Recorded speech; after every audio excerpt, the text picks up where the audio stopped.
So we're going to be covering both the graphic settings as well as the controller settings for Black Ops 6, and this is going to help streamline you so that your game runs as good as possible on console. If you're on a 120 hertz monitor, make sure you have that selected. If not, what are you doing? Try and get on a 120 hertz monitor. It'll definitely be a game changer for you. In terms of the gamma brightness, I have that set pretty much the default. Not a big deal. Maybe you bump it up a couple there, but you could always adjust your monitor as well if you're looking to go ahead and adjust that. Eco mode, I have that off. We get into the quality, we get the post-processing effects. We're gonna go ahead and turn off motion blur, weapon motion blur, depth of field off. Fidelity cast is going to help with a little bit of the sharpness, and then I go ahead and bump that up to 65. If you want your game a little bit more sharp, you can go ahead and put it all the way up to 100. Then for the details and features, I haven't really noticed a huge difference between minimal and then basically turning it off and lowering the daily limit as much as possible, or going optimized and then making sure I have the download limit on. So as soon as I hit that, it's not going to impact my connection at all.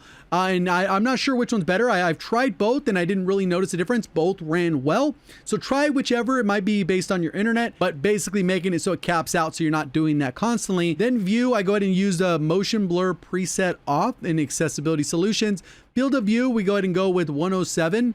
Obviously, if you have a preference to go higher, you definitely can. But generally, I kind of stick it at 107 because when I go and swap over to Warzone, I keep it at the same. So it keeps it pretty neutral instead of maxing one out on either or. But again, that's a preference. Affected FOV, this will make it feel like you have a little bit less recoil. Weapon field of view, we go ahead and do that wide, even though it's not really a noticeable difference.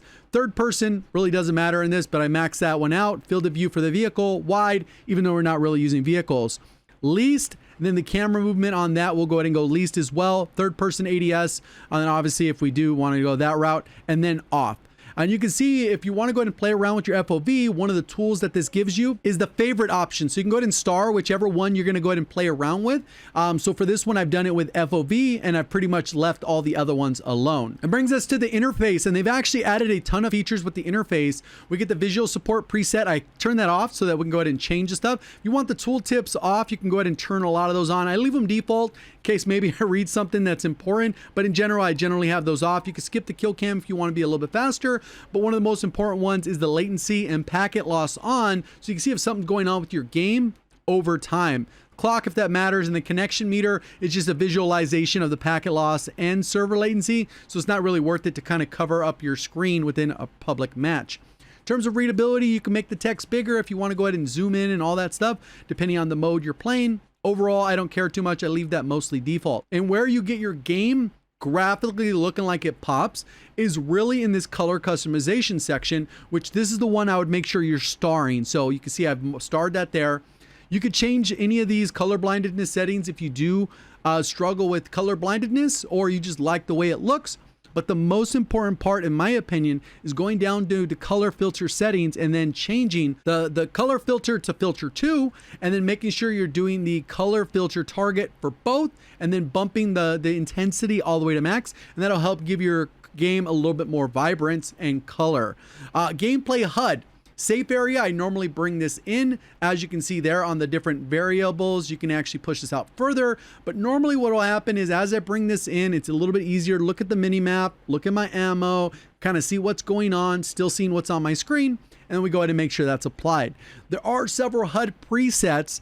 If you want to go ahead and start with one, I would go into a private match or into the training area, and then you can customize some things. But in general, these are the settings I go with when it comes to the mini map. I go ahead and switch it from round to square. The mini map, we go ahead and keep the compass over there instead of the top, even though I don't really look at that too much. Mini map rotation on, radar off. That's a completely different system. Scale, I boost it up a little bit. If you boost it up too far, then the square part kind of overlaps with the time left in the match and it doesn't really work. Information, you can include all players or objectives. I generally keep all. Iron scale, 115, and then minimap opacity, I lower it just a hair, so if somebody was behind it, it's not going to completely block it out. Same thing with the visibility. You can do that with the weapon information, equipment, elimination, all these. You can lower these a little bit. I wouldn't lower them all the way because then it could be a little bit difficult there, but then we have all that taken care of. And that's going to bring us to the controller settings. So with all those settings, you should be having a game that's running pretty smooth on console. And a hardwired is always ideal for the internet if you want your game to run smooth on that side. But we'll go ahead and go through the controller setup. So normally I play default flipped. because I play with 2 back paddles on the PS5 Edge, as you're seeing right now. But if I were not playing on a PS5 Edge, what I would do is I would probably be playing on tactical flipped, and then that would allow you to slide and dive with the R3 button, which makes it super convenient with that, so you can still maintain your aim while you're doing those types of movement. And then there's some other ones where it's bumper jumper tactical, and that could be another one, or you can just customize the buttons exactly the way you want them if there's not one for you there. So I have that, and then I normally do a horizontal sensitivity higher than the vertical, just because you tend to spin a little bit more and you have a little bit more motion in that direction when you're turning, versus vertical, you don't move as much on the screen. So you got to be a little more accurate, and it helps to control a little bit of the recoil. Off on the presets, low motor strain preset off. Ping, I have it up on the D-pad. I don't have it L1. I think that's a little bit odd. And then there's the swap part of the default flipped. If you're doing tactical flipped, this one allows me to do L2 and R2. Typically on an Xbox controller, the way that the buttons sit, it's not as ergonomic to do it this way. So I normally, when I play on an Xbox controller, I do not flip them. But on a PS5, it's more comfortable to flip them for me. And then it helps me with a little bit more spammy weapons if it's semi-auto. Controller vibration, we turn that off. You can actually adjust the intensity if you wanted, but that's off. Trigger effects off. And then dead zones. Here's a really important one for players, because what you'll see right here on the screen is if we go ahead and do the test, ideally, if your controller is pretty good, it shouldn't move that much, and it should go back to 0. You can see right here on the screen where it says horizontal and vertical. If I go ahead and move these, they pretty much go back to 0. They might be off a hair there. See that one, 0.2, whatever, but it pretty much centers. If it's going back to 0, you're going to go ahead and adjust it so that this is maybe at that or one above. Since the controller is in pretty good condition, I would go ahead and lower that down to about 1. If your controller's like a little bit more wonky because it has more use, what you're going to end up doing is you're going to adjust it until it fixes that. Maybe just 1 below wherever the furthest is, so it's not having insane stick drift, and then you're able to control your movement. And then so that the movement feels a little bit more responsive, our left stick, we usually lower that one a little bit so we can get the max input much quicker when we're going and move forward on the stick. So right here you can see as soon as we get to here, it'll be max, even though we haven't gone all the way up, and it gives you a little bit more responsiveness on that, but that might not be for everyone. Then the L2 and R2, I have those lowered as much as possible. So the millisecond that I push down on my trigger, I'm getting a response in the fire part of it. So that's kind of how that part works.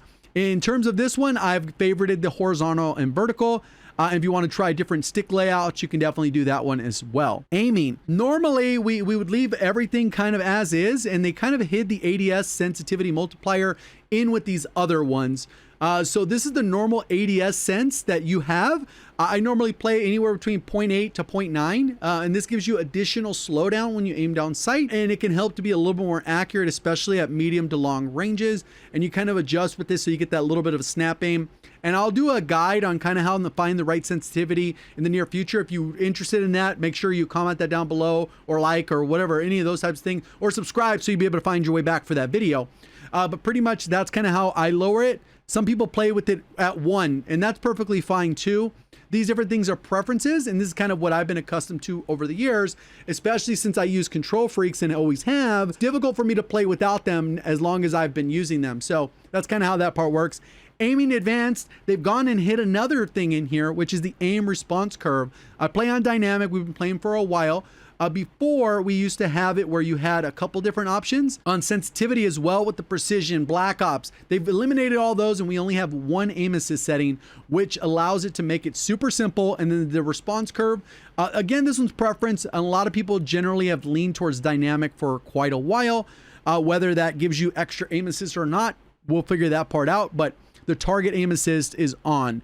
Motion behavior, that's if you're going to use the gyro part of the controller. I'm not really a fan of that, but you can get some keyboard and mouse level precision aim if you get really good at that. Then when it comes to movement, we're going to go ahead and get into intelligent movement. We have basically set it on so there's no sprint delay, tactical sprint assist, and then we can allow it to go those directions. So we get that full movement. If you want to disable that stuff, that kind of eliminates the omni movement part of it. Mantle assist off, crouch assist off, corner slice. I like the corner slice. If you don't, this is where you would turn it off. And then hybrid. This is another one I would probably bookmark if you want to go ahead and experiment with different ones. With hybrid, this is the one I've recommended since it dropped. It's a little bit of an acclimation period or time to get used to it.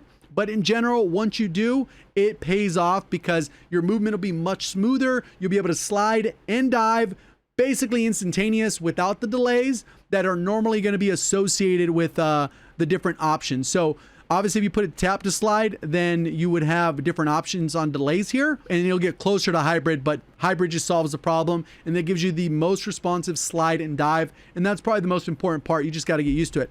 Auto door peak, I have that off. Sprint restore on, slide maintain sprint on, and then parachute behavior, I have that off, even though that's more of a Warzone thing. Mantle cancels reload, I have that on. And then advanced movement settings, I don't really change much in here. I believe we do grounded mantle off and then single tap to sprint. And then whether you want to do the free diving or the trigger, you'll have that option. And then I like the door bash, just run through the door, unless maybe I was being super tactical. And then vehicles, not a big deal.